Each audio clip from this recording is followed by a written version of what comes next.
Hi, I'm Paulette from the Magical Needle, and today I'm going to show you how to do the Magic 8 method, which is cutting 8 half square triangles at once. This is super easy to do and very fast. So I need 8 half square triangles that are 3 inches finished. So each square I cut 8 inches, and then what I did was I took a fabric marker and I drew a line from corner to corner, a giant X. Now remember, you are not going to sew on this line. This line is actually going to be your cutting line, okay? So then the next thing I did was I took a 1/4 inch foot. I put it on my sewing machine. I love to sew with a 1/4 inch foot for accuracy.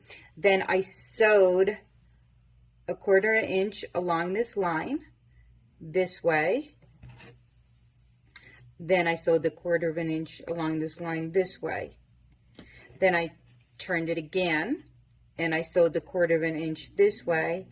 And then one more time, I sewed a 1/4 inch this way.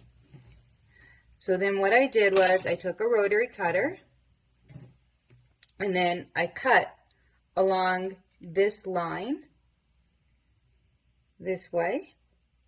Then I cut this way on the drawn line. Then I cut across. Then I cut up and down. And then you get 8 half square triangles. And then what I do is I trim each one down to 3.5 inches. And then I cut off the dog ears on each end. So when you sew them together, you get 3 inch half square triangles. And there you have it. Thanks for watching my video.